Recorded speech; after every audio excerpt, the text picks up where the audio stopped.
κλεμμένα, το shoplifting κλπ. Με την Κάρεν έχουμε δουλέψει πολλά χρόνια μαζί. Η συνεργασία μας άρχισε παράδοξα, κάπως φύγα και το περίπτωμα της Άγρας στη δεκαετία του 80 στην παραλιακή της Θεσσαλονίκης, ως φοιτήτρια. Αλλά βγάλαμε το 2002 το Κασάνδρα και οι λογοκριτές της, το κίνημα για την ποίηση, δηλαδή πριν από 21 χρόνια. Βάλαμε πριν από λίγα χρόνια τα μέτρα λιτότητας και τώρα το Listed. Θα μιλήσουμε τη σειρά η Εύα Στεφανή, που είναι η σκηνοθέτης και η καθηγήτρια στην Πάντιο και πολλές άλλες ιδιότητες. Η τελευταία της ταινία που έγινε γνωστή, που παίχθηκε δημόσια, ήταν τη Δήμητρα. Μετά θα μιλήσει η Φέη Ζήκα, η οποία είναι αναπληρώτρια καθηγήτρια φιλοσοφίας και θεωρίας της τέχνης στην Ανατάτου Σχολή Καλών Τεχνών. Μαζί έχουμε βγάλει το βιβλίο Απορία Τέχνης και Σκέψης κατεργάζεται, φιλοσοφικές έρευνες στη σύγχρονη τέχνη. Και η τρίτη θα είναι η Ελένη Μπούρου, ποιήτρια, μεταφράστρια και ενεργό μέρος της ομάδας του Τεφλών, παιδικού. Και θα υπάρχουν και διάφορες άλλες συμμετοχές. Λοιπόν, ξεκινάμε από την Κάρεν.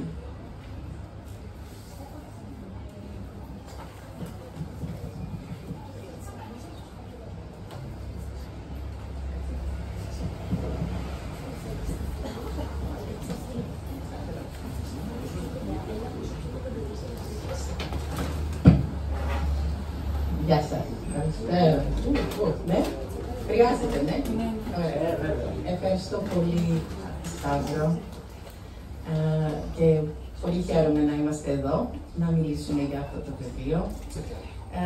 Ένα χρόνο πριν, όταν ολοκλήρωσα αυτή την συλλογή, από ποίηματα φτιαγμένα από πρόζες αλληνών, ακολουθώντας κανόνες του τι μπορούσα και τι δεν μπορούσα να αλλάξω, πήγα να βοηθήσω τη μητέρα μου να μαζέψει το σπίτι που μεγάλωσα στο Princeton του New Jersey, λίγο πριν μετακομίσει σε μια κοινότητα Κουάκερων, εκεί κοντά. Θα ήταν η τελευταία μου επίσκεψη στο παιδικό μου σπίτι. Ως συνήθως, δίπλα στο κρεβάτι είχε βάλει ένα βάζο με λουλούδια και κάποια αποκόμματα και βιβλία που πίστευε πως θα με ενδιαφέρον. Ένα από τα αποκόμματα που τράβηξε την προσοχή μου, μια σελίδα από το φεγγάρι και μια πεντάρα του Somerset Maugham. Στο περιθώριο είχε γράψει το όνομά μου με ένα θαυμαστικό δίπλα, Karen, και είχε υπογραμμίσει το εξής. Τους είναι ξένα το μέρος που γεννήθηκαν και τα κατάφυτα δρομάκια που γνώρισαν παιδιά μπορεί να περάσουν ολόκληρη την ζωή τους, νιώθοντας άγνωστοι μεταξύ γνωστών, παραμένοντας απόμακροι απέναντι τους μόνους τόπους που πραγματικά γνώρισαν, συνέχισε το απόσπασμα.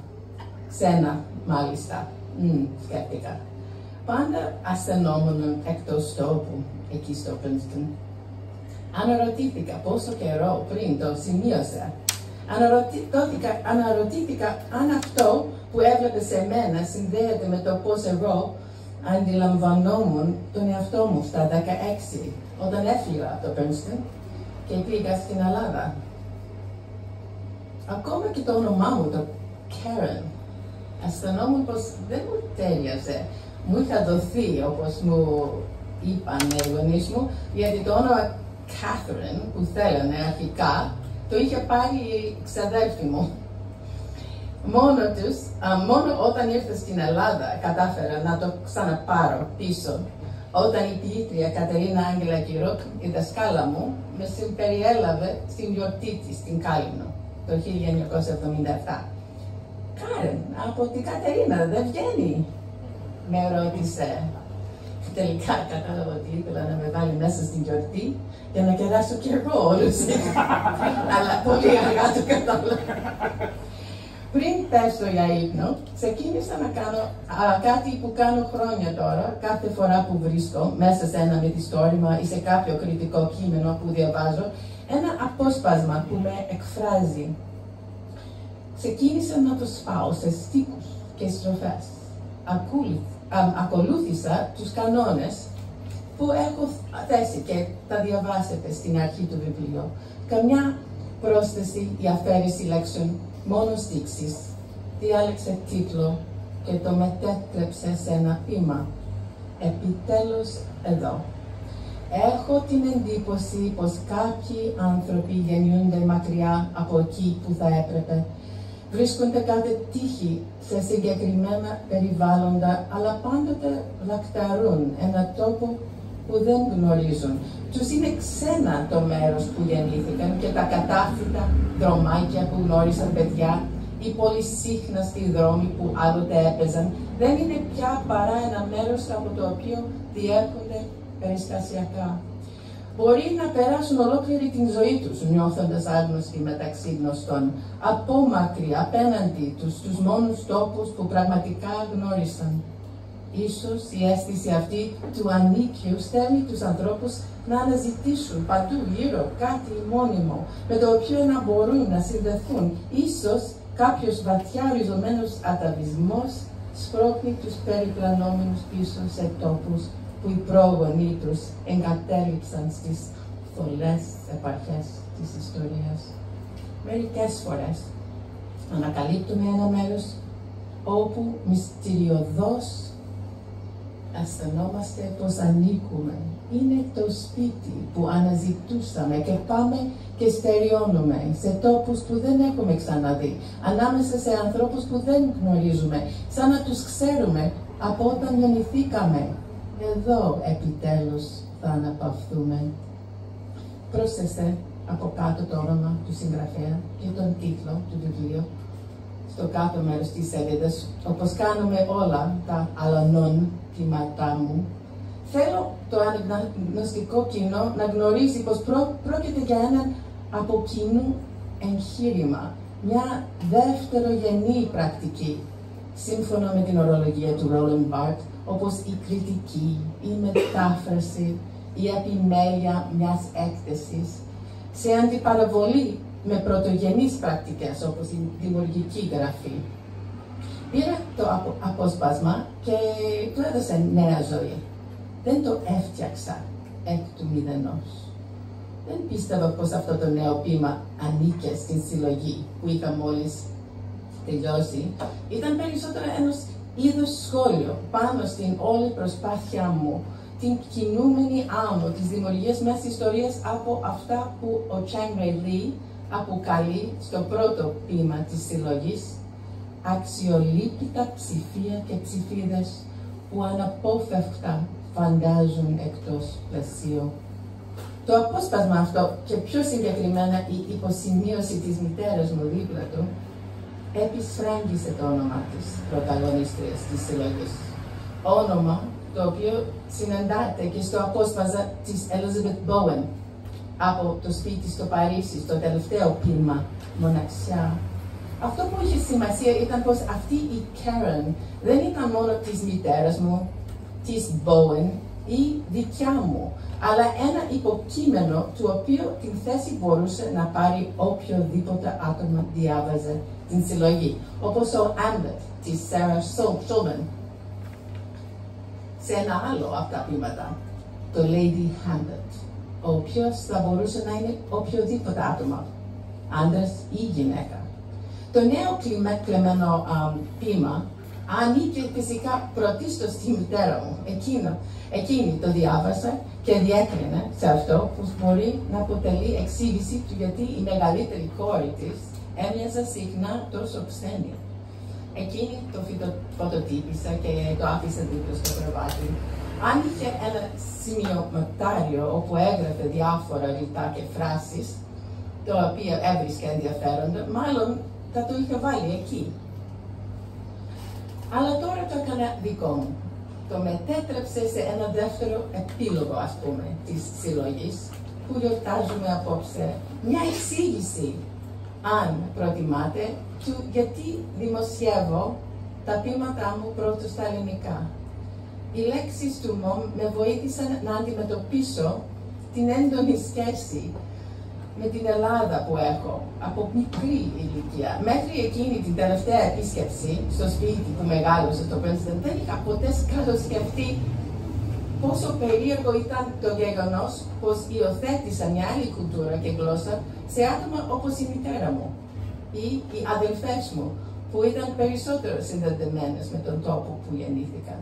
Προφανώς αυτό που μου έκανε να νιώθω τόσο σπίτι μου εδώ, με εσάς, ήταν αυτό που μου έκανε να μοιάζω ξένη εκεί, σε αυτούς.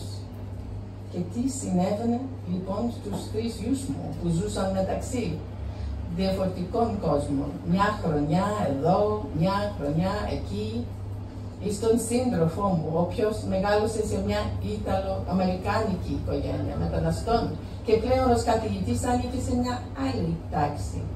Η μητέρα του έδωσε το όνομα Laurence Olivier, γράφοντας το λάθος, Lawrence με W αντί για U. Εντάξει, να καταλάβετε ότι law είναι μέσα εκεί, ήθελα πολύ να είναι από αυτή την πλευρά του νόμου. Και πάντως αυτό το spelling, αυτό είναι ακριβώς όπως το έχει η Rachel Cusk στο ποίημα που υιοθέτησα, ψεύτικος πατέρας.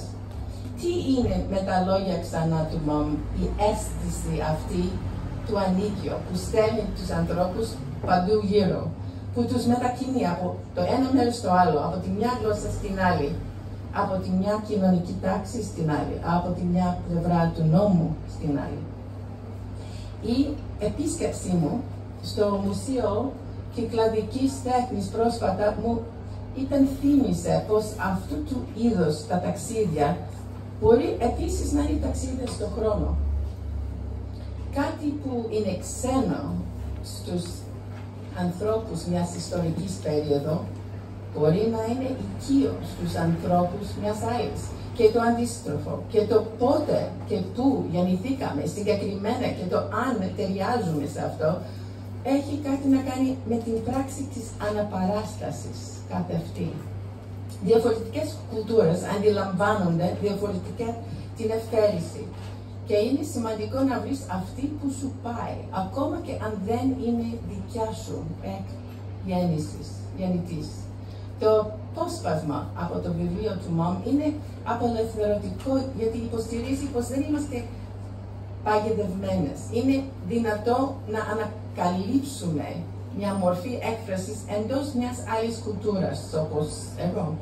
Ένιωσα αμέσως πιο άνετα με τον τρόπο θέασης του κόσμου που πρόσφεραν ποιητές όπως ο Καβάφης, ο Σεφέρης, ο Ρίτσος, η Άγγελα Κυρούκη, Μαστοράκη, Λαϊνά, παρά με αυτόν που είχα συναντήσει στην δική μου γλώσσα καθώς μεγάλωνα. Ίσως κάτι παρόμοια βίωσαν ο Μπραγκούζι, ο Μοντιγλιάνι, ο Τζακαμέτη, όταν συνάντησαν το Μάρμαρα κυκλαδικό ειδόλιο. Ίσως τους ήταν περισσότερο εύκολο να εκφράσουν μια ιδέα της ανθρωπότητας μέσα από τα εξωγήινα, υπερμεγένθη τριγωνικά κεφάλια, ναι, αυτά τα σώματα που ξέρουμε και από το μουσείο. Ίσως αυτή η μορφή αφαίρεσης εξηγούσε για αυτούς κάτι για την ζωή και για τον θάνατο, το οποίο η εποχή τους δεν μπορούσε να εκφράσει. Είναι απελευθερωτικό να παίρνεις πράγματα που ανήκουν σε ένα χώρο και σε μια εποχή και να τα τοποθετείς αλλού. Να ξεσηκώνεις κείμενα άλλων, να παραφράζεις, να μεταφράζεις, να ερμηνεύεις, να επιμελείσαι. Ωστόσο δεν είναι εύκολο. Η αίσθηση της κοινότητας και της αποδοχής είναι πάντα διπλή, λιγότερα δεδομένη από όταν μένουμε σε έναν τόπο. Γι' αυτό είμαι ιδιαίτερη χαρούμενη που παρουσιάζω τα κλεμμένα αυτά ποίηματα μαζί με φίλες που μοιράζονται την διαγλωσσική και διεθνική μου ανησυχία. Με γυναίκες που ζουν μεταξύ γλωσσών και χωρών, όπως εγώ, αυτό το ποιητικό εγχείρημα με τα ψήφια και τις ψηφίδες από τόσες και τόσους συγγραφείς αφορά το πώς εισερχόμαστε σε άλλους χώρους μέσα των βιβλίων, μέσα της ανάγνωσης και της ερμηνείας αυτού που διαβάζουμε. Επίσης θεωρώ πως υπάρχει κάτι θηλυκό στο εναγκαλισμό αυτών των διαφορετικών πρακτικών. Την επιλεκτικότητα, την συλλογικότητα, την αίσθηση πως η συγγραφική ιδιότητα βρίσκεται πάντα κάπου αλλού, η ανακύκλωση υλικών, όπως το συλλογικό ράψιμο ενός παπλώματα από κορέλια, είναι κάτι που κάνουν παραδοσιακά οι γυναίκες. Όταν διάβασα το απόσπασμα που άφησε η μητέρα μου δίπλα στο κρεβάτι, μου φάνηκε προφητικό. Όχι μόνο λόγω του τρόπου που περιέγραφε κάποια που έβρισκε περισσότερο τον εαυτό της σε ένα μέρος πολύ μακριά από αυτό που γεννήθηκε, αλλά και επειδή τόνιζε τον τρόπο που διαβάζω και υπογραμμίζω όταν επιλέγω αποσπάσματα από πρόζες αλωνών, τις οποίες ανασκευάζω για να πω την δικιά μου ιστορία. Ωστόσο, ο λόγος που θέλησα να πλαισιώσω την εισαγωγή μου αυτή με το περιστατικό από την επιστροφή στο σπίτι που μεγάλωσα, είναι μια ακόμη ανατροπή. Αυτή την φορά η δημιουργία μιας ιστορίας για μένα έρχεται από την οπτική γωνία μιας άλλης αναγνώστριας, της μητέρας μου, εξιστορώντας πως έφτιαξε ένα ποίημα από λόγια άλλου, τα οποία επίσης κάποια άλλη είχε πριν από μένα σε σηκώσει από κάπου. Επιτελώ ένα διπλό αποχαιρετισμό, αποχαιρετώ την ιδέα πως η παιδική μου ηλικία ανήκει μόνο σε μένα, καθώς και την ιδέα πως τα κλεμμένα ποίηματα τώρα είναι δικά μου. Τα πάντα μπορεί να αδραχθούν, είναι εκεί, διαθέσιμα για ανακύκλωση και εκ νέου εξιστόρηση. Το σημειωματάριο όπου γράφουμε διάφορα ενδιαφέροντα πράγματα που συναντάμε εδώ και εκεί, μπορούν να διαβαστούν και από άλλες αναγνώστριες και αναγνώστες. Δεν περιορίζονται για αποκλειστική χρήση από αυτές που τα μετέγραψαν εκεί. Μπορούν να τα μοιραστούν εξίσου και με φίλες, φίλους, ένα ευρύτερο κοινό.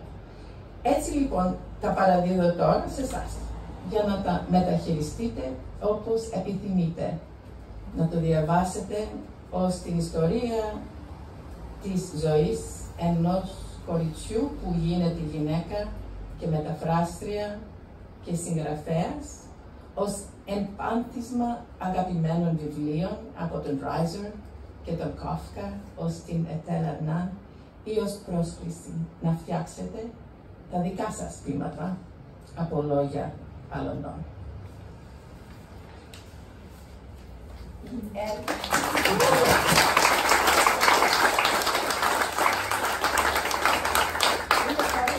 Είναι λίγο φιδελής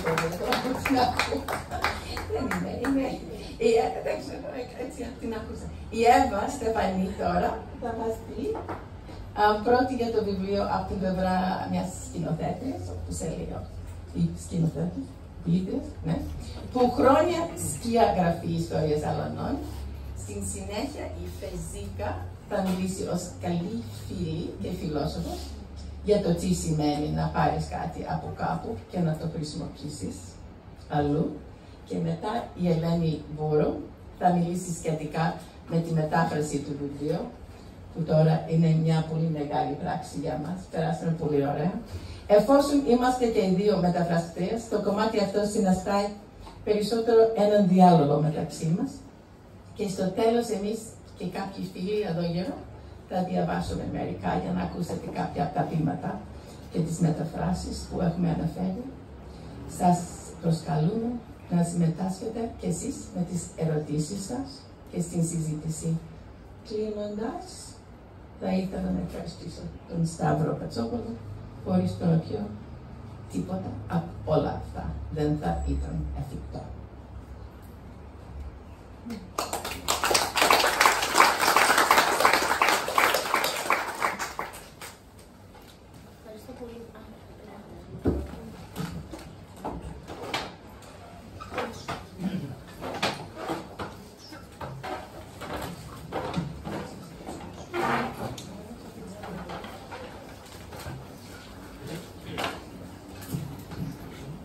Ευχαριστώ πάρα πολύ. Ευχαριστώ πολύ, Κάρεν, που μου ήρθατε εδώ σήμερα. Ευχαριστώ πολύ όλους. Ευχαριστώ πολύ. Ο Σταύρος είναι παιδικός μου φίλος. Χαίρομαι πολύ που είμαι σε αυτό το βιβλιοπωλείο. Γνωρίζω και την Δήμητρα, το παλιά. Ήθελα να πω, όχι ως κινηματογραφίστρια, αλλά ως παιδί, τι μου έκανε αυτό το βιβλίο. Είχε μια μυστηριώδη και ακαριέα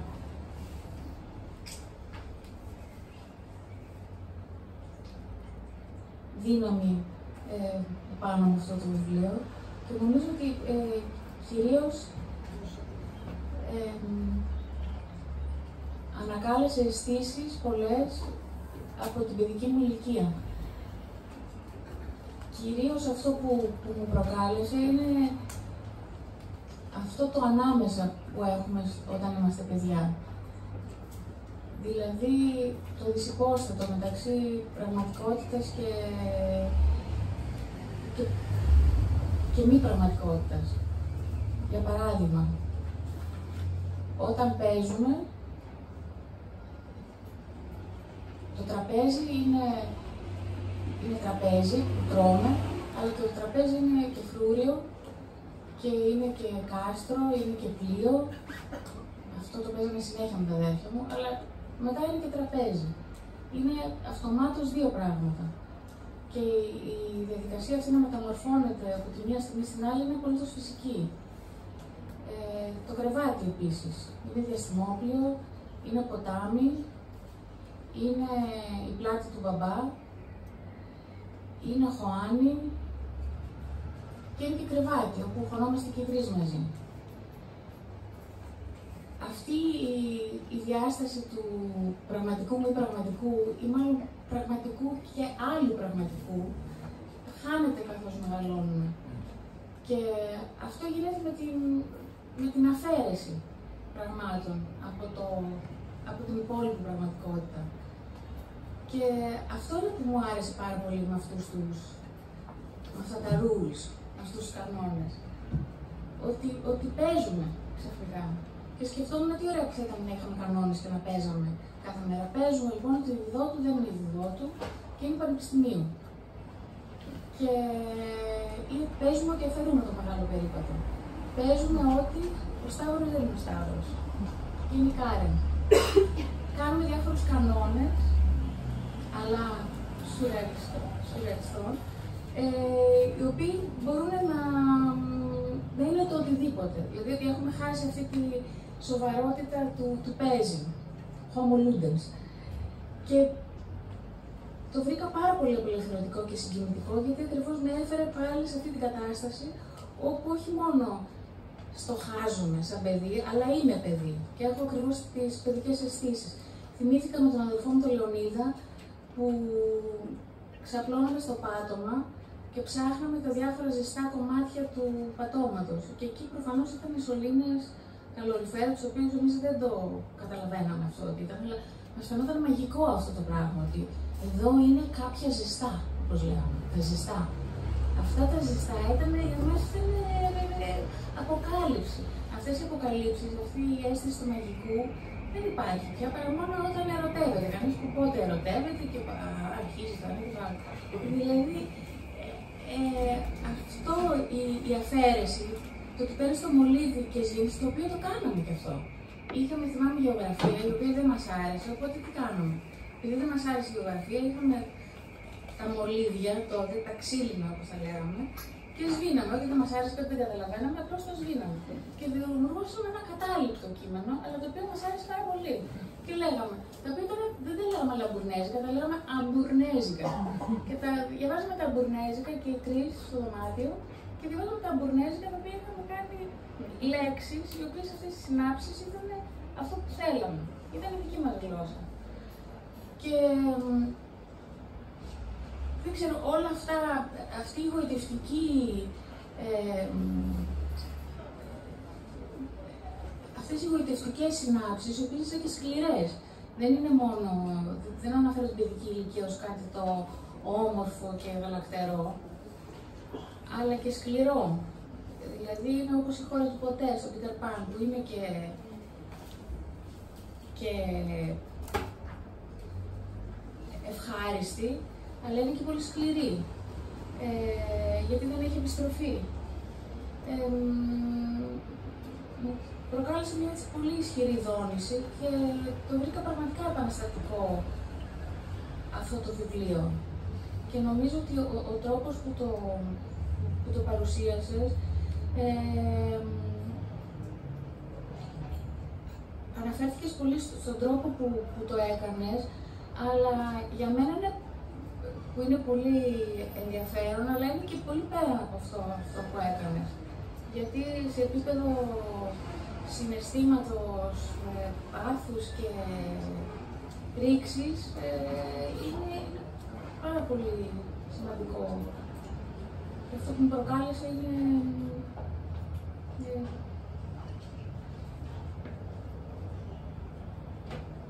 μεγάλο. Πάλι κάτι για το δυσυπόστατο και πάλι με τα αδέρφια μου, για τα οποία ασχολούμαι πολύ τελευταία. Θυμάμαι πάλι αυτό το πέρασμα που όταν ήμασταν μικροί και επειδή είμαστε τρεις και έχουμε ένα χρόνο διαφορά και η μαμά μου μας έκανε μπάνιο όλους μαζί και κουρευόμασταν το ίδιο και περί θηλυκότητας που λες. Εμένα περισσότερο μου φάνηκε αυτό το ανάμεσα, ότι είναι κάτι σαν ερμαφρόδιτο αυτό όλο και αυτό που κάνεις. Γιατί εγώ επειδή ήμουν λίγο και κάπως έτσι, με πολύ κοντά μαλλιά και δεν ήμουν το αγόρι και κορίτσι, ένιωσα ότι και αυτά όλα ανήκουν και με τον τρόπο που είναι κομμένα σε αυτό το ανάμεσα.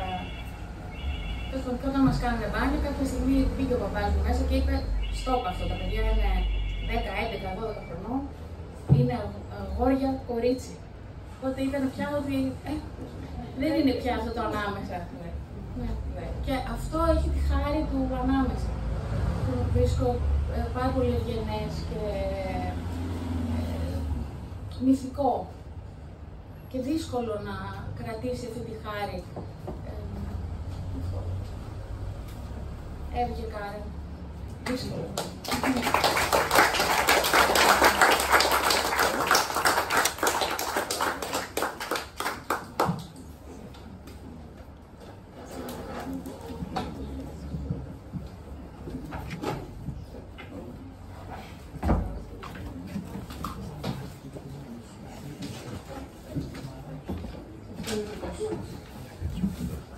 Λοιπόν, η σειρά μου.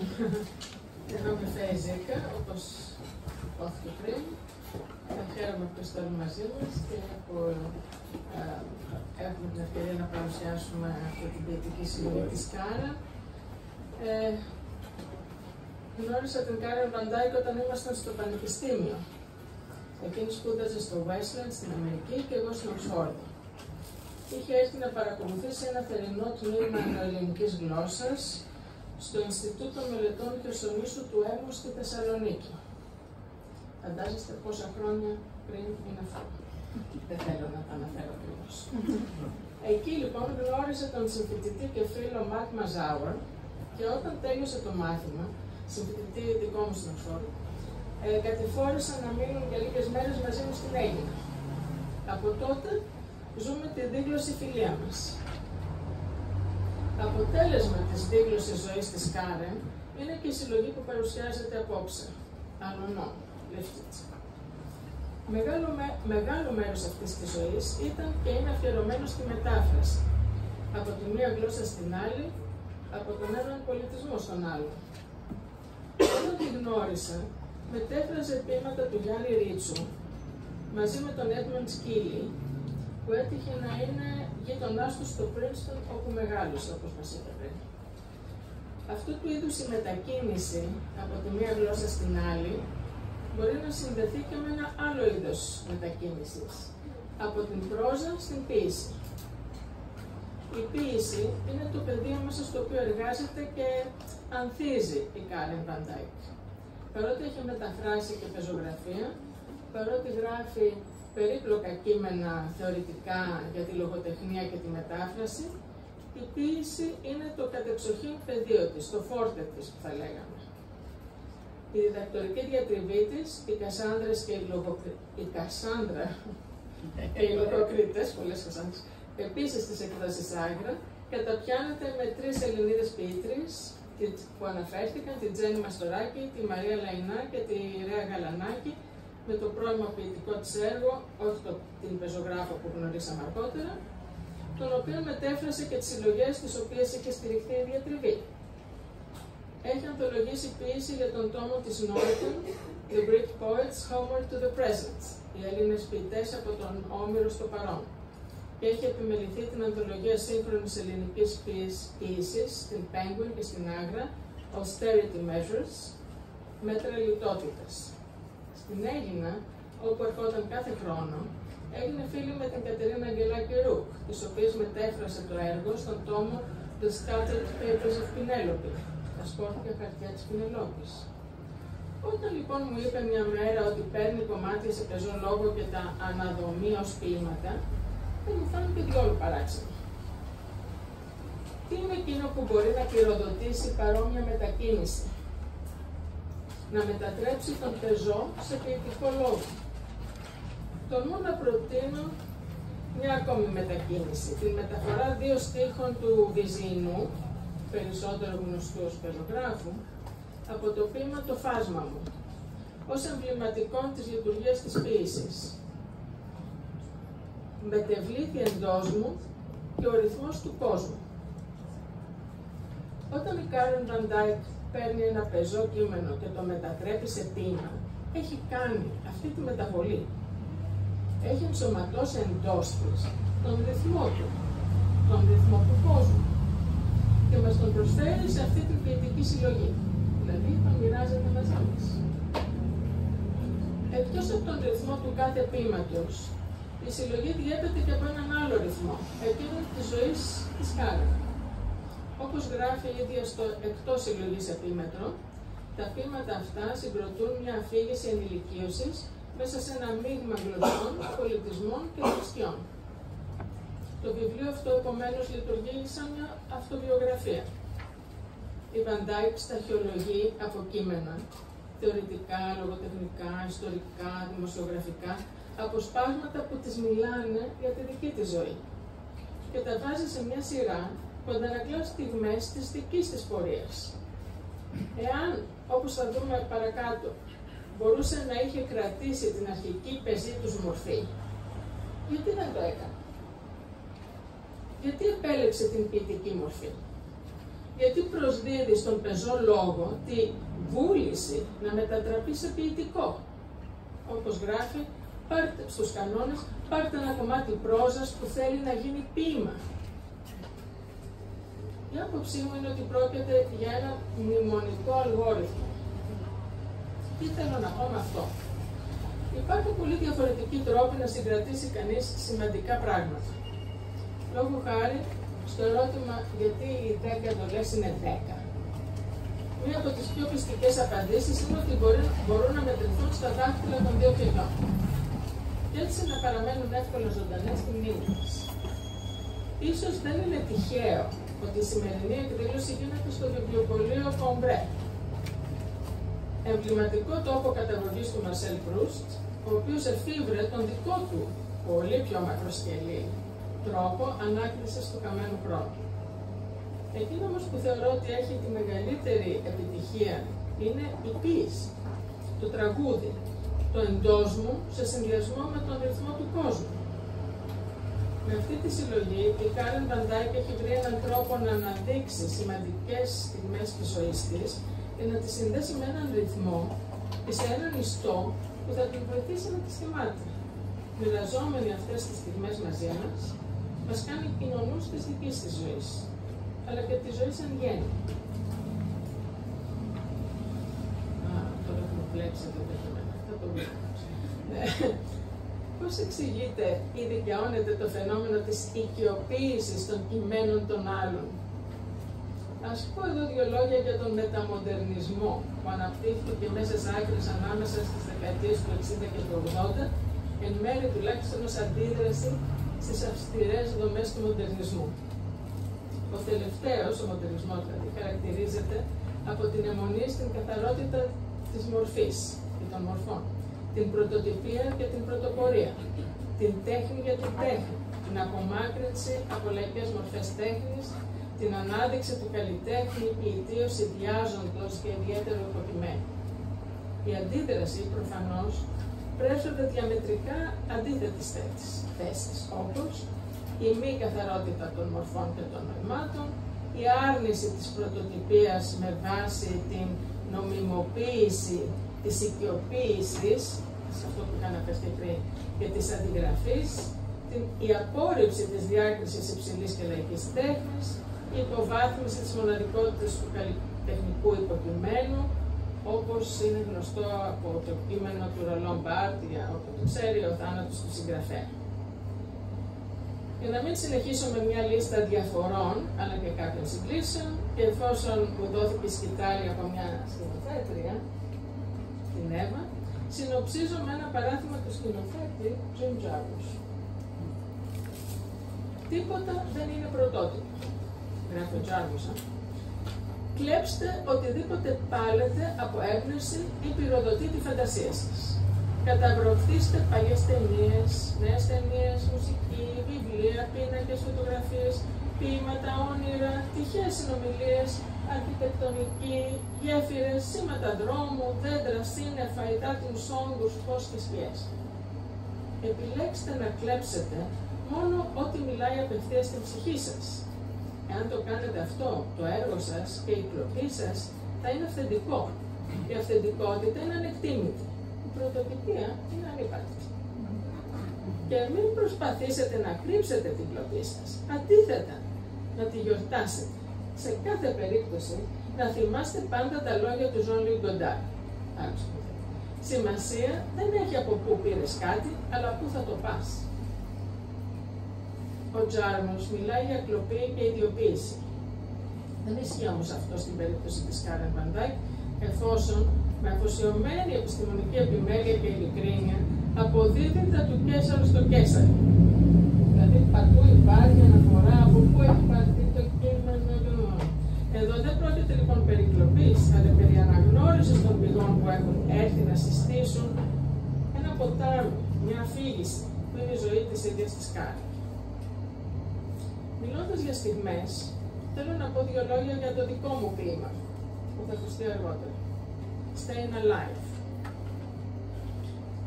Είναι ο τίτλος που του έχει δώσει η Karen, βέβαια, δεν είναι δικό μου το ποίημα. Το δικό μου, πώς να το πούμε τώρα. Αυτό είναι ενδιαφέρον. Δηλαδή, το δικό μου κείμενο που έχει ιδιοποιηθεί η Karen και το έχει κάνει ποίημα με τον τίτλο Staying Alive. Νομίζω αυτή είναι η σωστή περιγραφή. Κατάλαβα πόσο δύσκολο ήταν.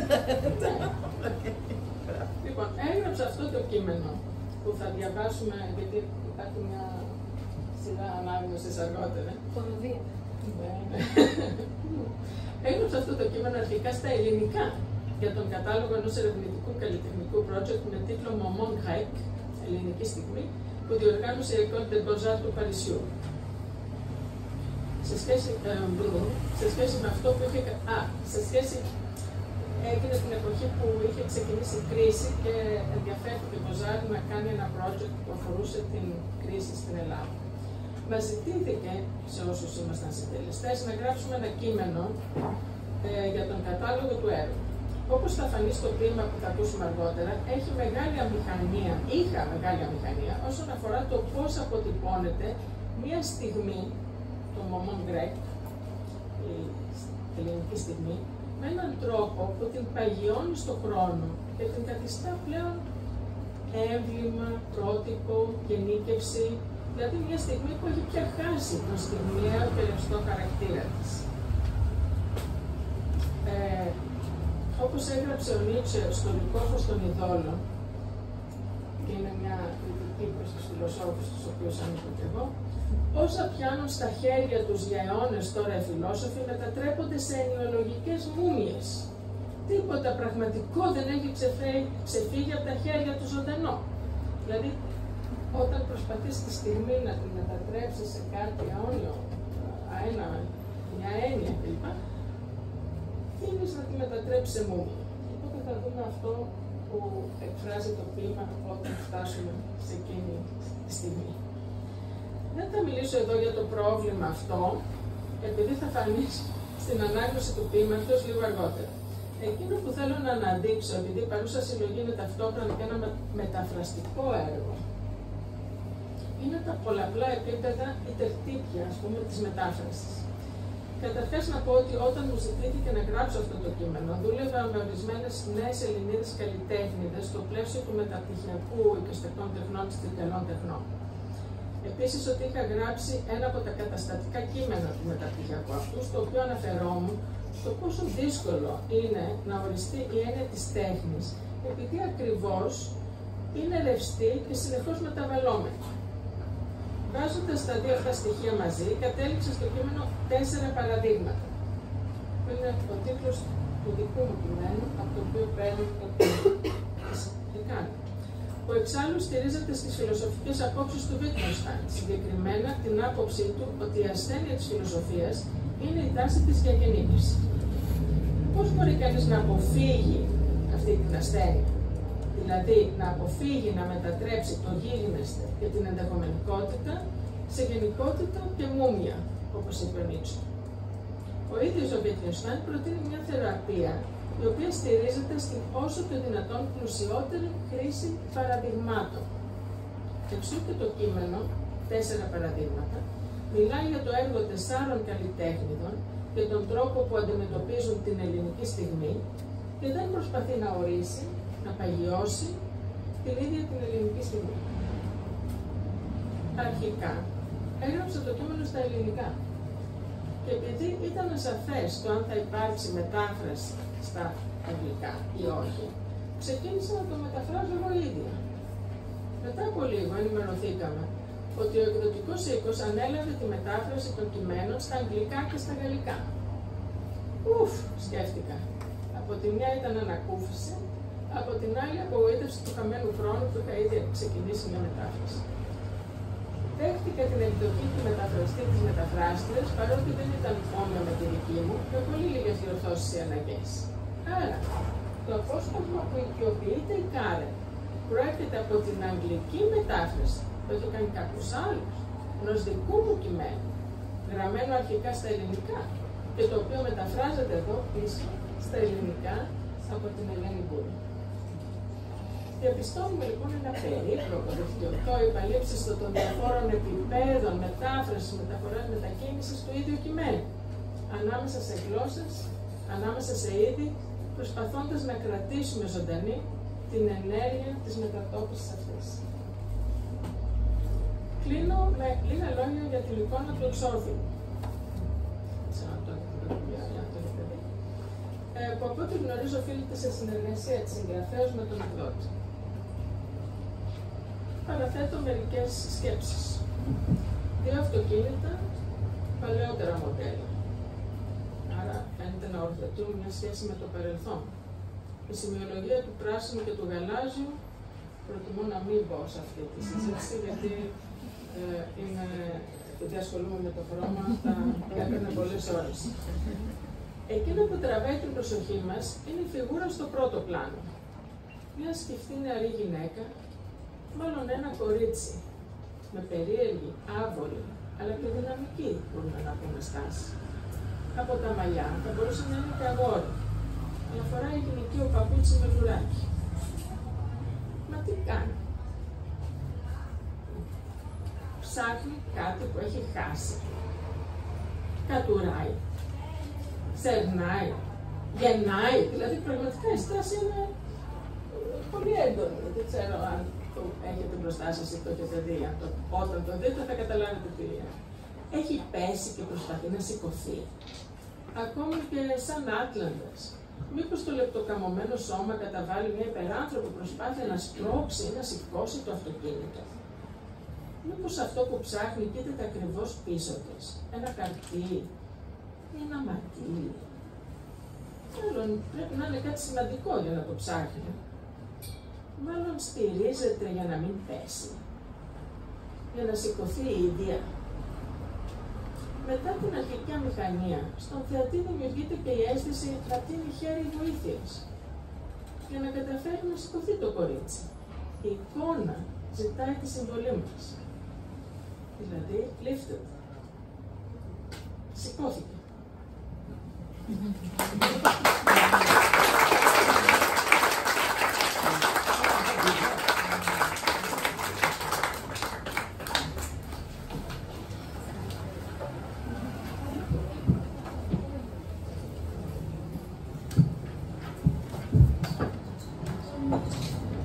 Καλησπέρα και από μένα. Μ' ακούνε έξω? Τέλεια. Λοιπόν, εγώ να πω λίγο ότι χαίρομαι που παρουσιάζουμε σήμερα το βιβλίο εδώ, γιατί έχουμε συμμετέχει σε ένα reading group, σε μια ομάδα ανάγνωσης που συναντιέται εδώ πέρα. Και όταν ξεκινήσαμε το φθινόπωρο, κάποιους μήνες πριν, ένα από τα θέματα που επανερχόταν στις συζητήσεις, στα βιβλία που συζητάγαμε, ήταν το θέμα του auto-fiction και του auto-theory και το τι υλικά χρησιμοποιούν οι συγγραφείς για να πούν τις ιστορίες τους, τέλος πάντων. Οπότε εγώ τους είχα πει ότι έχω μεταφράσει ένα βιβλίο που είναι ποιητικό, δεν είναι μυθιστόρημα, αλλά λέει μια ιστορία χρησιμοποιώντας πρόζες που κάνει ποίηματα για να πει μια ιστορία. Οπότε, όπως είπε και η Φέη, αυτό δεν είναι κάτι καινούριο στην ιστορία της τέχνης και της συγγραφής, αλλά έχει τις ιδιαιτερότητες του τρόπου που το κάνει η Κάρεν. Εγώ τώρα θα μιλήσω για τη μεταφραστική διαδικασία. Το κείμενο έχει τίτλο «Ψηφία ψηφίδες, ανοιχτά πεδία και ηλεκτρονική αλληλογραφία», μεταφράζοντας την ποιητική συλλογή αλωνών της Κάρεν Βαν Ντάικ. Στα τέλη του Μάη του 2018, έλαβα ένα mail από την Κάρεν, την οποία γνώριζα ήδη από όταν μάζευε υλικό για την αμφιλογία της «Μέτρα λιτότητας». Εκείνη με γνώριζε κυρίως τόσο από τα ποίηματά μου, όσο και από την επιμελητική και μεταφραστική δουλειά μου στο εξαμηνιαίο περιοδικό ποίησης τεφλών. Είναι εκεί πέρα δίπλα με τη συλλογή, πάρτε στο τέλος. Έχω μια ποιητική συλλογή που σκέφτηκα ότι ίσως θα σε ενδιαφέρει να μεταφράσεις ένα κομμάτι της ή μερικά ποίηματα. Σκέφτηκα ότι θα σου ταιριάζει, μου έγραψε. Η εν λόγω συλλογή, με γενικό τίτλο Αλωνών, είχε τις εξής 4 υποενότητες: οικογενειακό φωτογραφικό άλμπουμ, εμπιστευτικό, άταφη νεκρή και αλωνών. Σημειώνω αυτή τη λεπτομέρεια γιατί στους τίτλους αυτούς αφροφαίνεται ήδη η πρόθεση της Κάρεν να αυτοβιογραφηθεί. Η ενότητα που την ενδιέφερε να μεταφραστεί στα ελληνικά ήταν η τελευταία, με τις πρόζες που είχε ξεσηκώσει από έργα αλωνών, μετατρέποντάς τα σε ποίηματα. Στο πρώτο άκουσμα αυτής της ιδέας, σκέφτηκα κάτι σαν άσκηση εργαστηρίου δημιουργικής γραφής δηλαδή, ή ένα παιχνίδι με ολυμπιανούς κανόνες, μη συλλαμβάνοντας ακόμα τότε τα πολλαπλά επίπεδα του εγχειρήματος. Μετά την πρώτη ανάγνωση της συλλογής, ενθουσιάστηκα με το εύρος των απανθισμένων αποσπασμάτων, ένα εξαιρετικό υλικό για να παίξω μεταφραστικά, όπως χαρακτηριστικά έγραψα στην Κάρεν, η οποία επικύρωσε «Πολύ χαίρομαι που δουλεύει για σένα και σου ασκήσει μετάφρασης, έτσι ακριβώς πρέπει». Αποφασίσαμε λοιπόν με την Κάρεν, κατά πρώτον, να μην χρησιμοποιήσουμε ήδη υπάρχουσες ελληνικές μεταφράσεις έργων από τα οποία είχε πάρει αποσπάσματα, όπως αυτά του Ευγενίδη, της Γουλφ, του Κόνραντ, του Μπένιαμιν, του Κάρολ, του Μαζάουερ, του Τζέιμς, του Παμούκ, της Βόρτον, της Κάσκ. Κατά δεύτερον, αποφασίσαμε να μεταφράσω από τα αγγλικά πίσω στα ελληνικά, ακόμα και αποσπάσματα όπως αυτά της Λιμπεράκη, του Βαλτινού και της Ζήκα, των οποίων η πρωτότυπη γλώσσα ήταν τα ελληνικά, όπως είπε και Φέη πριν. Παρόλο που η συλλογή της Κάρεν είναι ένα έργο το οποίο έχει χτιστεί από ψηφία και ψηφίδες άλλων έργων, όσον αφορά τη μετάφρασή της στα ελληνικά, αποφασίσαμε να ακολουθήσουμε μια ενιαία γραμμή, η οποία μέθεται ενώπιον μιας μεγάλης πρόκλησης που πολύ εύστοχα περιγράφεται στο επίμετρο της συλλογής. Πώς να αναδείξουμε το διαφορετικό ύφος των αγγλικών τόσο των συγγραφέων, όσο και των μεταφραστών και των μεταφραστριών από διαφορετικές περιόδους και τόπους, έτσι ώστε η συλλογή να λειτουργεί ως καταγραφή μιας σειράς αναγνωσμάτων, ως κάποιο είδους αμφολογία, επιτρέποντας ταυτόχρονα να φανερωθεί η φωνή ενός κοριτσιού που γίνεται γυναίκα και συγγραφέας. Γιατί το βιβλίο αυτό αποτελεί μια συλλογή ποιημάτων που μεταξύ άλλων αφηγούνται μια ιστορία, αλλά με τρόπο μη γραμμικό. Μ' αρέσει το σπάσιμο της γραμμικότητας, ξεκινούσε ένα από τα πρώτα μου ποίηματα που μετέφρασε στα αγγλικά η Κάρεν. Τι πιο ταιριαστό λοιπόν από το να μεταφράσω μια κατακαιρματισμένη ποιητική αυτοβιογραφία, δομημένη από ψηφίδες άλλων έργων.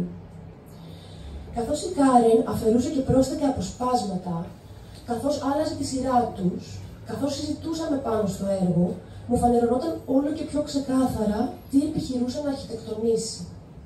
Και σε αυτό το παιχνίδι της αναδημιουργίας, κατά τον μετασχηματισμό της πρόζας σε στίχο, κατά την αποκοπή ενός αποσπάσματος με το κείμενό του και την ένταξή του σε ένα νέο ορίζοντα συνερμικών πιθανότητων, θεωρώ πως είχα ένα μεγάλο προνόμιο. Ενώ στα αγγλικά αποσπάσματα που είχε χρησιμοποιήσει η ποιήτρια δεν μπορούσαν να προσθεθούν ή να αφαιρεθούν λέξεις πέραν του τίτλου, κατά πώς προέβλεπε ο 10ος και τελευταίος από τους κανόνες του παιχνιδιού το οποίο επινόησε. Οι κανόνες είναι στο οπιστόφυλλο και ξεκινάει με το βιβλίο με αυτούς. Ενώ στα αγγλικά δεν μπορούσε να προσθεθεί ή να αφαιρεθεί κάτι, εγώ κατά τη μετάφραση, παράγοντας δηλαδή νέο κείμενο, σαφώς και είχα περισσότερη ελευθερία να κλέψω. Όχι με την έννοια πως πρόσθεσα λέξεις που δεν υπάρχουν στο πρωτότυπο ή αφαίρεσα άλλες, αλλά επιλέγοντας σε σημεία να μεταφράσω πιο ελεύθερα ή αν είχα να διαλέξω μεταξύ διαφόρων συνωνύμων, επιλέγοντας κάποιο που προσέδιδε επιπλέον σημενόμενα ή αναφορές. Όπως για παράδειγμα στον στίχο Let's keep mysteries a mystery από το πρώτη γραμμή, τον οποίο απέδωσα άσε τα κρυφά κρυμμένα, αντί για το κατά λέξη ας κρατήσουμε τα μυστήρια μυστήριο. Το άσε τα κρυφά κρυμμένα είναι τίτλος τραγουδιού και ομώνυμου δίσκου της Αρλέτας, μιας αγαπημένης ελληνικής τραγουδοποιού που πέθανε πρόσφατα. Αυτή η μεταφραστική επιλογή κλείνει το μάτι στα άτομα που αγαπάνε τα τραγούδια της Αρλέτας, αλλά επίσης μπολιάζει το απόσπασμα της Αντνάν που η Κάρεν μετέτρεψε σε ποίημα για την ποιητική, με ένα κομμάτι της δικής μου ιστορίας. Έχω επιμεληθεί μεταφράσεις των ποιημάτων της Αντνάν στα ελληνικά, μένω στην ίδια γειτονιά με την Αρλέτα και τόσο η Αντνάν όσο και η Αρλέτα και εγώ έχουμε αγαπήσει γυναίκες. Έτσι, ας πούμε, ενώ εγώ δεν έπαιζα το παιχνίδι που είχε σκαρφιστεί συγγραφέα του βιβλίου με τους ίδιους όρους, δεν είχα ξεσηκώσει, lifted, δηλαδή και επαναχρησιμοποιήσει κάποιο απόσπασμα, μεταφέροντας τα νοήματα από γλώσσα σε γλώσσα, είχα περιστασιακά την ευκαιρία να ανυψώσω, lift, και να αναδείξω κάποια σημενόμενα έναντι άλλων. Ήμασταν δηλαδή τόσο η Κάρεν όσο και εγώ, homo ludens, η κάθε μια με το δικό της τρόπο. Αυτή η ανοιχτότητα που προέκυπτε μέσα στα νέα συγκείμενα, σε συνδυασμό με το γεγονός πως αγγλικές λέξεις που χρησιμοποιούνται για γενικές αναφορές σε άτομα όπως είναι τα one, oneself, someone, somebody, people, και στην αγγλική γλώσσα είναι ουδέτερες, δεν είναι δηλωτικές κάποιου φύλου, ενώ οι αντίστοιχες μεταφράσεις του στα ελληνικά μπορούν να έχουν αρσενική, θηλυκή ή ουδέτερη κατάληξη, με έφερε αντιμέτωπη με μία πρόκληση. Μια πρόκληση που μια φεμινίστρια μεταφράστρια προς τα ελληνικά αντιμετωπίζει συχνά. Στις γενικές αναφορές σε ανθρώπους χρησιμοποιείται κατά κόρον το αρσενικό γένος, με αποτέλεσμα το φιλικό με τα μη διαδικά άτομα να γίνονται ορατά μόνο όταν γίνονται αναφορές σε πληθυσμούς που αποτελούνται αποκλειστικά από αυτά. Είναι ένα πρόβλημα που έχω κατά κόρον αντιμετωπίσει στο μεταφραστικό μου έργο. Θα αναφέρω χαρακτηριστικά εδώ πως μέχρι και σήμερα, στα κριτικά ακαδημαϊκά κείμενα για την ποίηση, χρησιμοποιείται μόνο το αρσενικό ουσιαστικό ποιητής, ακόμα και από γυναίκες, και έτσι αποκρύπτεται τη συνεισφορά των γυναικών ποιητριών. Μια ακραία φεμινιστική λύση σε αυτό το φαινόμενο είναι η αντιστροφή του, να γίνονται δηλαδή όλες οι γενικές αναφορές στο θηλυκό. Ωστόσο, η συλλογή της Κάρεν δεν είναι ένα αμυγός φεμινιστικό βιβλίο και θα τέριαζε κάτι τέτοιο. Από την άλλη, επειδή εγώ θεωρώ την Κάρεν φεμινίστρια και επειδή το βιβλίο λέει κάποιες ιστορίες για τη ζωή της, σκέφτηκα πως ίσως σε κάποια σημεία θα μπορούσαμε εκεί που ο άντρας συγγραφέας, για παράδειγμα στο υπεραισιόδοξο Too Hopeful, με το οποίο ξεκινάει το βιβλίο, λέει για παράδειγμα Leave messages for one another, να μεταφράζαμε όσο αφήνουμε μηνύματα ο ένας στην άλλη. Ή εκεί που ο Easthope στο λυρικό εγώ λέει When I'm talking about myself, σκεφτόμουν πως θα τέριαζε να γίνει όταν η Κάρεν το δανείζεται για να πει μεταξύ άλλων και την ιστορία της, όταν μιλάω για την εαυτή μου. Ξεκινήσαμε λοιπόν ένα πολύ ενδιαφέροντα διάλογο με την Κάρεν, η οποία με επανέφερε στην τάξη. Στην ερώτησή μου σχετικά με το υπεραισιόδοξο και το hopeful, γιατί ένας άντρας να στέλνει μηνύματα στο κινητό μόνο σε άντρες, δηλαδή γιατί στα ελληνικά να μεταφράσουμε μόνο με ασυνήθειες επωνυμίες, η Κάρεν μου εξήγησε πως ο συγγραφέας στην ίδια τη γραφή του δεν σκέφτεται το θηλυκό φύλο. The book is about masculinity. Στα καινούργια συμφραζόμενα, το απόσπασμα έχει μια πιο φεμινιστική χρειά, αλλά όχι σε σχέση με τη γλώσσα ή τουλάχιστον όχι καθοριστικά. Είμαι και άντρας και γυναίκα σε αυτά τα ποίηματα, έγραψε η Κάρεν. I want the different subject positions. I play with them. Για να σκεφτούμε το φύλο σαν σημείο στίξεως, δηλαδή κάτι που αλλάζει όταν το βγάζεις από το πεζό και χρησιμοποιούμε για τη δική μας ατζέντα, θα πρέπει να επινοήσουμε ένα νέο κανόνα. Με λίγα λόγια, με επεσήμανε πως ήταν σημαντικό να παίξουμε και να αναδημιουργήσουμε, χωρίς ωστόσο το τελικό μετάφρασμα να είναι κάτι που δεν θα μπορούσε πουδενή να είχε γράψει ο ίδιος ο συγγραφέας. Για παράδειγμα, ένας άντρας συγγραφέας δεν μπορούσε να γράψει το βιβλίο ή αυτή μου. Δηλαδή, μπορούσα να κλέψω σε σημεία, αλλά σε καμία περίπτωση δεν μπορούσα να κλέψω όλο το φουρνάρικο. Έτσι, υπάρχουν εν τέλει κάποιες γενικές αναφορές σε παρατακτικά σχήματα, όπως αυτό στο επισκεπτήριο, όπου συναντάμε και τα δύο φύλλα. Κάποια σήκωνε μια ομπρέλα, κάποια σήκωνε ένα μαντίλι, άλλος άνοιγε μια ομπρέλα. Μιας και οι συγγενείς των κρατουμένων λογικά ήταν και άντρες και γυναίκες. Αυτό που θέλω να καταδείξω παραπάνω είναι πως, αποκόπτοντας τα χωρία των διαφόρων έργων από το αρχικό του συγκείμενο και τοποθετώντας τα μέσα σε ένα άλλο, ήταν εύκολο να παρασυρθώ από τις φεμινιστικές μου θέσεις ή την κάπως μονόδρομη ερμηνεία της συλλογής ως εναλλακτικής αφήγησης περί του βίου του συγγραφέως. Ωστόσο, γρήγορα συνειδητοποίησα πως αυτό που προείχε ήταν τα ποίηματα της συλλογής να είναι ανοιχτά σε ερμηνείες, να μπορούν να αποτελέσουν έμπνευση και τροφή για σκέψη πάνω στη γραφή, τη μετάφραση, το κοινωνικό φύλο, τις σχέσεις, την ανθρώπινη ύπαρξη εν γέννη και γιατί όχι, ψηφία και ψηφίδες των ιστοριών του αναγνωστικού κοινού. Να είναι δηλαδή αυτή η συλλογή sort of everybody's autobiography, rather than an autobiography of the other, as in Gertrude Stein's Alice Victoclas. And taking back what they took from us, όπως μου έγραψε κατά την πολύτιμη ηλεκτρονική αλληλογραφία μας, η Κάρεν. Ευχαριστώ.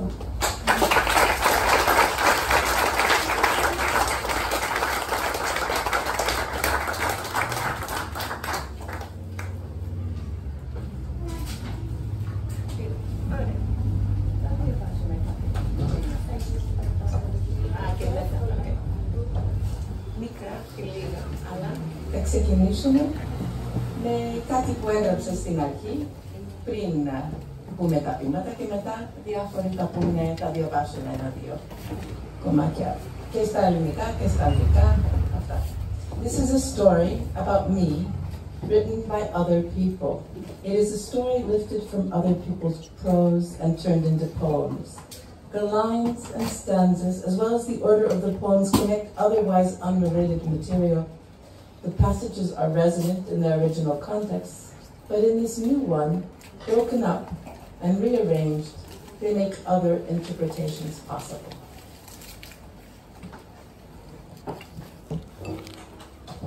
Αυτή είναι μια ιστορία για μένα, γραμμένη από άλλες και άλλους. Μια ιστορία γραμμένη από κομμάτια, ξεσηκωμένα από πρόζες αλλωνών, τα οποία έγιναν ποίηματα.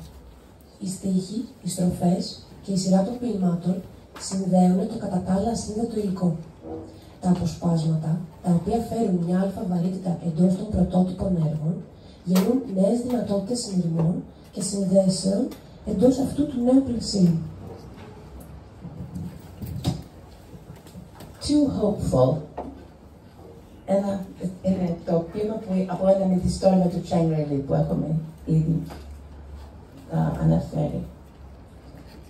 Too hopeful, and it occurred to me that in this new millennium life of instant and ubiquitous connection, you don't in fact communicate so much as leave messages for one another, these odd improvisational performances, often sorry bits and samplings of ourselves that can't help but seem out of context. And then when you finally reach someone, everyone is so out of practice or too hopeful or else embittered. that you wonder if it would be better not to attempt contact at all. Υπεραισιόδοξο.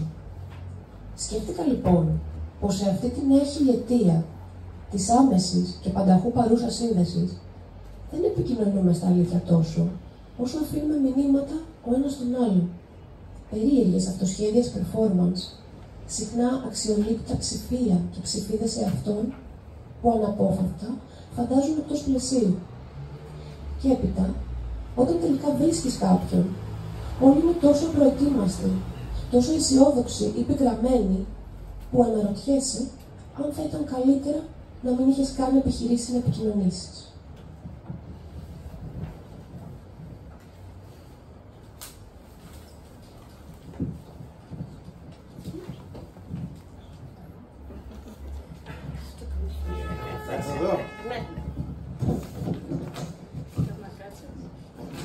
Εκτός αν θέλετε. New York.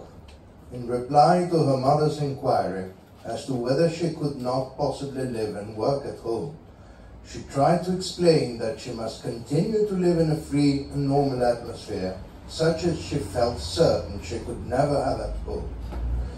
Her desire to learn and achieve, she said, was as serious on her part as religion to her father, and it did not mean that she loved them less.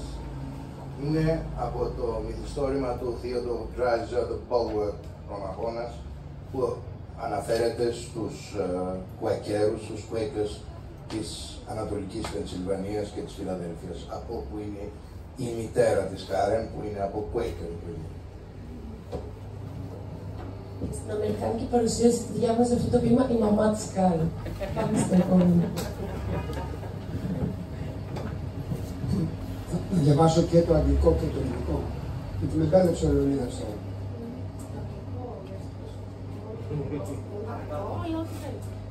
Αυτό το έχω διαβάσει.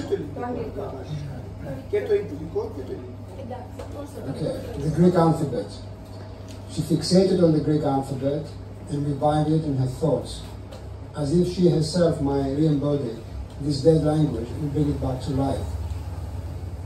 As a girl, she did not have access to universities such as Oxford, where she might pursue Greek texts alongside students and scholars at the Bodleian Library, but she imagined another locus for reading Greek that took a different form. Reading Greek under the trees, in the shadow of her imagination, she lifted archaic letters off the page and projected them out of books and beyond the library into the inner life of her mind and the life of the world outside her. Not quite dead and not quite alive, ancient Greek seemed to have an afterlife of its own, strangely reanimated. Το ελληνικό αλφάβητο. Είχε αιμονή με το ελληνικό αλφάβητο, το ζωντάνευε ξανά και ξανά στο νου της, σαν να μπορούσε η ίδια να επανασαρκώσει και εν τέλει να αναστήσει την νεκρή αυτή γλώσσα. Ως κορίτσι δεν είχε πρόσβαση σε πανεπιστήμια όπως αυτό της Οξφόρδης, όπου θα μπορούσε να μελετήσει ελληνικά κείμενα μαζί με φοιτητές και μελετητές στη βιβλιοθήκη Bodleian, αλλά φανταζόταν ένα τόπο για το διάβασμα των ελληνικών αλλιώτικων. Το διάβασμα των ελληνικών κάτω από τα δέντρα, στη σκιά της φαντασίας της, σήκωνε αρχαϊκά γράμματα από τη σελίδα και τα πρόβαλε έξω από τα βιβλία και πέρα από τη βιβλιοθήκη, μέσα στην εσωτερική ζωή του νου της και στη ζωή του κόσμου έξω. Όχι ακριβώς νεκρά και όχι ακριβώς ζωντανά, τα αρχαία ελληνικά φαινόταν να έχουν μια ζωή μετά θάνατον, δικιά τους, παραδόξως αναζωογονημένα.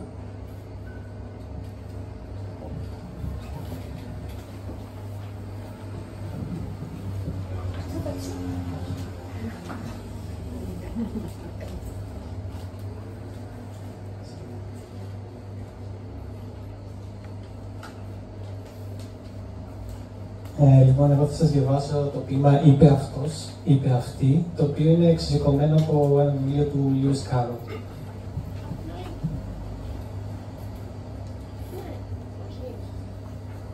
Όταν εγώ χρησιμοποιώ μια λέξη, είπε ο Χάπτη-Ντάπτη με ύφος κάπως περιφρονητικό, σημαίνει αυτό που εγώ επιλέγω να σημαίνει. Τίποτα περισσότερο τίποτα λιγότερο. Το ερώτημα όμως είναι, είπε η Αλίκη, αν μπορείς να κάνεις τις λέξεις να σημαίνουν διαφορετικά πράγματα. Το ερώτημα είναι, είπε ο Χάπτι Ντάπτι, ποιος έχει το πάνω χέρι. Τόσο απλά.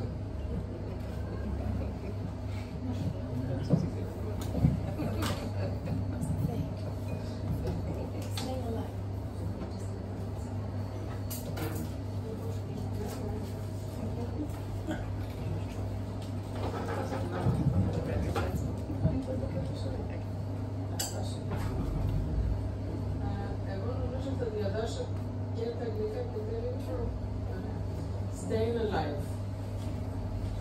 The philosopher's disease, according to Wittgenstein, is the tendency to make generalizations. For centuries now, whatever they get their hands on, they turn into conceptual mummies. Nothing real ever escapes their grip alive, wrote Nietzsche in Twilight of the Idols. How to avoid an exemplary discourse? One that traps its object, that turns it into a simple or model, devoid of details, of the complexity or fluidity of a particular situation? And furthermore, how can the Greek moment retain something of its contingency on the printed page, in the fixed trace of the written word or image, without becoming a mummy? Και νομίζω ότι είναι το μόνο ποίημα που ο τίτλος του δεν έχει μεταφραστεί στα ελληνικά. Παραμένει Staying Alive. Η ασθένεια των φιλοσόφων, σύμφωνα με τον Wittgenstein, είναι η τάση τους να γενικεύουν. Αιώνες τώρα, ό,τι πιάσουν στα χέρια τους, μετατρέπεται σε ενοιολογική μούμια. Τίποτα πραγματικό δεν τους έχει ξεφύγει ζωντανό, έχει γράψει ο Νίτσε στο Λυκόφος των Θεών.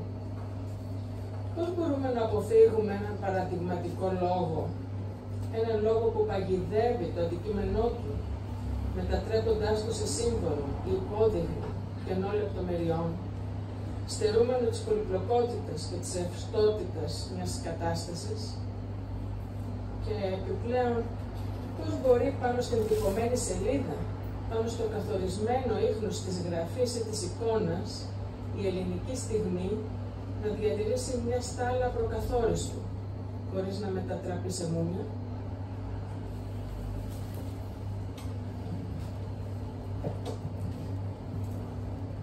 Λοιπόν, θα διαβάσω τώρα τη Lady Hamlet, που είναι από το ομώνυμο έργο της Σάρα Σούλμαν. Μια επιφανειακή λύση στο δικό μας δίλημμα είναι κάποια μέρα να υπάρχουν ρόλοι για τις γυναίκες τόσο σημαντικοί για το κοινό αίσθημα, όσο ο Άμλετ για τους άνδρες. Αλλά για να έρθει εκείνη η μέρα, η κοινή γνώμη θα πρέπει να αλλάξει, ώστε όταν βλέπει μια γυναίκα στη σκηνή, να μπορεί να ταυτιστεί μαζί της, όπως τώρα ταυτίζεται με αυτόν. Και φοβάμαι, αγαπητές μου, ότι ακόμα και οι νεότερες ανάμεσά μας δεν θα ζήσουν για να δουν εκείνη την ημέρα. Έτσι λοιπόν, μένουμε με το προσωρινό, αλλά φλέγον ερώτημα, πώς να ερμηνεύσουμε τον Άμλετ. Και τώρα συνειδητοποιώ πως αν ερμήνευα εγώ τον Άμλετ, δεν θα ήταν πραγματικός άνδρας, ούτε κάποιος που θα περνούσε για άνδρας. Θα ήταν απλά Άμλετ. Είναι αρσενικό και θηλυκό. Και δεν είναι ούτε γυναίκα, ούτε άνδρας. Είναι Άμλετ. Είναι εν τέλει ένα άτομο. Το είδος εκείνο του ατόμου που στις γυναίκες ουδέποτε επιτρέπεται να είναι και οι άνδρες προσποιούνται μοναχά πως είναι.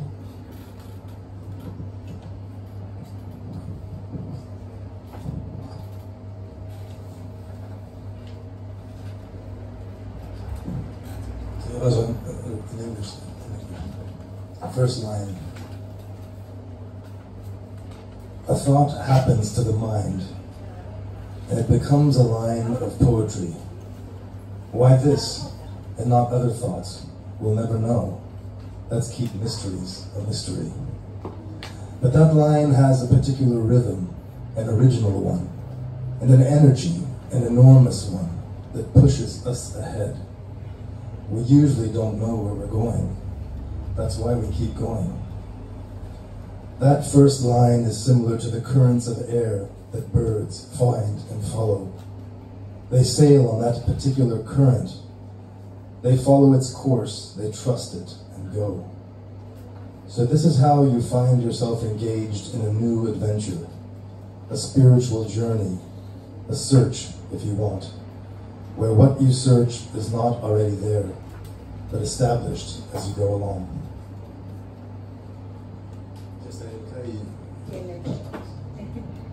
Λοιπόν, αυτό είναι της Ατέλα Μπνάν, που έχει κάνει πολλά βιβλία της ο Σταύρος και εμείς στο περιοδικό έχουμε μεταφράσει ποίηματά της.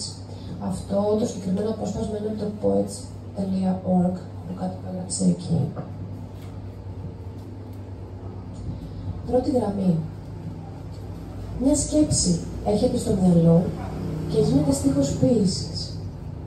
Γιατί αυτή και όχι άλλες σκέψεις δεν θα το μάθουμε ποτέ. Ας αφήσουμε τα κρυφά κρυμμένα. Αλλά αυτός ο στίχος έχει ένα συγκεκριμένο ρυθμό, έναν πρωτότυπο ρυθμό και μια ενέργεια, μια τεράστια ενέργεια που μας σπρώχνει μπροστά. Συνήθως δεν ξέρουμε που πηγαίνουμε, γι' αυτό και συνεχίζουμε. Αυτός ο πρώτος στίχος μοιάζει με τα ρεύματα αέρα που τα πουλιά βρίσκουν και ακολουθούν. Πλέουν σε αυτό το συγκεκριμένο ρεύμα. Ακολουθούν τη ροή του, το εμπιστεύονται και πάνε. Έτσι λοιπόν, μπαίνουμε σε μια καινούρια περιπέτεια. Ένα πνευματικό ταξίδι. Μια αναζήτηση, αν θέλετε, όπου αυτό που ψάχνουμε δεν είναι ήδη εκεί, αλλά εδραιώνεται καθώς προχωράμε. That was it. Ευχαριστούμε.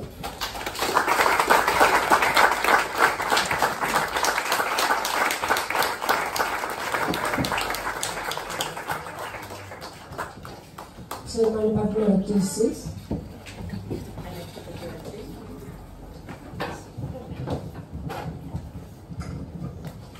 Ναι, δεν ξέρω αν είναι ερώτηση.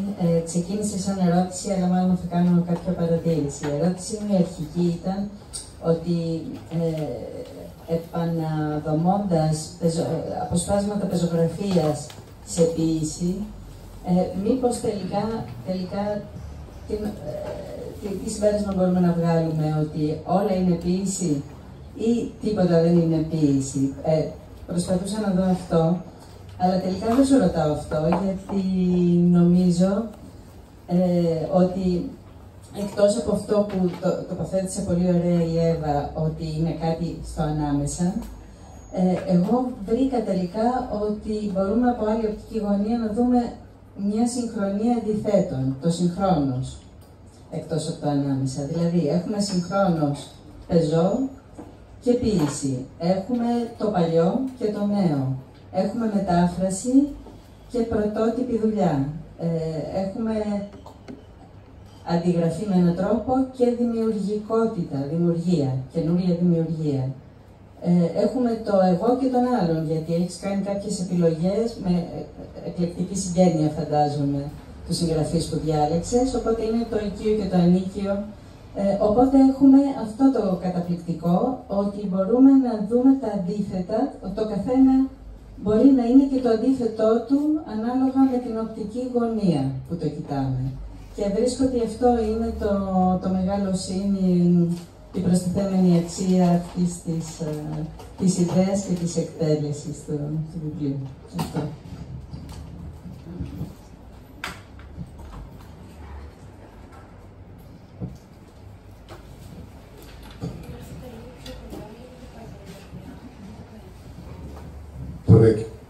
Προεκτείνοντας λίγο τη σκέψη της κυρίας, θέλω να πω ότι υπάρχει μια κυρίαρχη λέξη που κρύβεται πίσω από αυτά και η οποία είναι στη δική μου οπτική η λέξη αντικατοπτρισμός. Δηλαδή, αυτά τα αλλεπάλληλα καθευτίσματα με τις μεταφράσεις, μεταδίδω κάτι από το πρωτότυπο, το μεταλλάσσω, πηγαίνει, ας πούμε, βόλτα με πεζό στο έμετρο κείμενο και τελικά βγαίνει ένα συμπέρασμα σε εισαγωγικά, και εκεί ας πούμε αναμειχιόμαστε, αλλά δεν χρειάζεται να δώσουμε απάντηση πόσο πιστό αντίγραφο είναι ή δεν είναι, είναι ακριβώς το συντέλεσμα του είναι και του μη είναι, του πραγματικού και του θεατού και του, ας πούμε, τη σκέψη, τις σχέσεις που έχουμε με την πραγματικότητα ή με αυτό που φανταζόμαστε ότι είναι πραγματικότητα. Και είναι πάρα πολύ κέριο αυτό το παιχνίδι που γίνεται και φυσικά μας αγγίζει.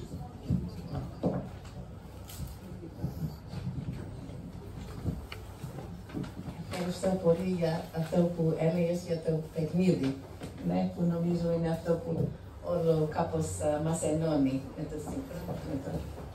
Είναι κανείς άλλος που θέλει να μας ρωτήσει κάτι?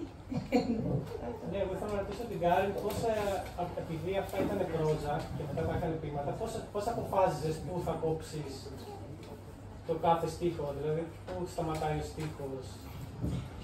Αυτό είναι πολύ, πολύ ωραία ερώτηση για μένα, γιατί ήταν και δύσκολο όταν διαβάζουν να πιστούν όλοι εμείς ότι δεν είναι πεζό, γιατί καμιά φορά το ξέρουμε ως πεζό, αλλά ο διασκελισμός και εκεί που κόβει, και είναι αυτό νομίζω που μας υπερφέρει για το ρυθμό που βγαίνει, και βεβαίως έχει και στροφές, έχει όλο αυτό, και αυτό είναι που δεν νομίζω ότι για μένα ήταν ποίηματα, όπως λέω στο γραφείο. Δηλαδή, εγώ το βρήκα σε ένα κείμενο και λέω, αυτό είναι ποίημα και πρέπει να σταματάει η γραμμή εδώ και πρέπει να πάει εδώ και πρέπει να έχει ρυθμό και αυτό, ομοιοκατεληξία, πολλά τέτοια. Άρα νομίζω είναι αυτό που λέμε για το ελεύθερο στίχο και για αυτό που μας δίνει, δηλαδή που ξέρουμε από τον μοντερνισμό.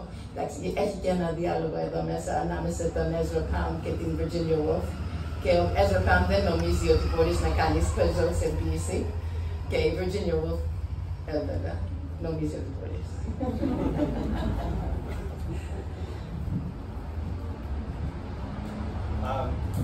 On that subject, on the same subject, I think Terry Eagleton defined poetry as the only form of written or printed discourse where the author gets to decide where the line ends rather than the printer or the publisher.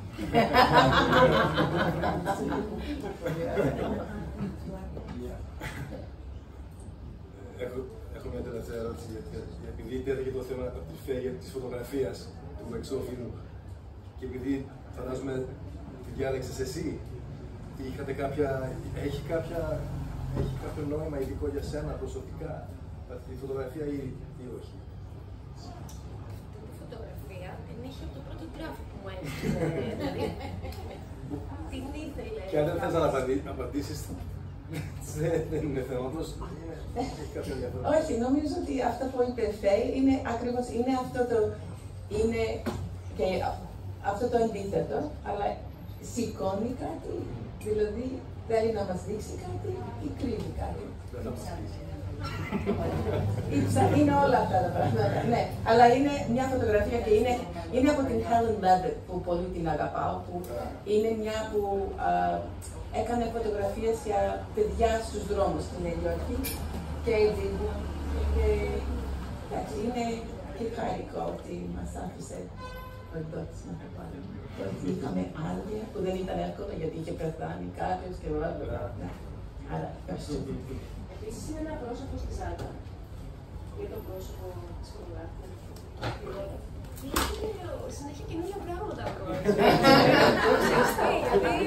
Γιατί αυτή η γέλη στη Ζάτα βλέπουμε ένα πρόσωπο.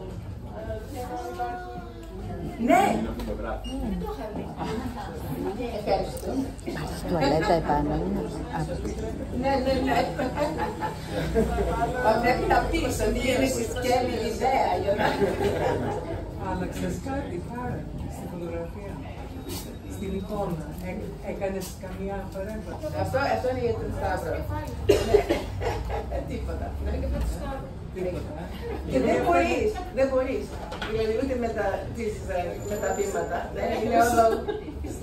Την στίξη την αλλάζεις, αυτό λέω. Κάτι λίγο στο χρώμα, στο cropping, κάτι ανάλογο δηλαδή. Καλό.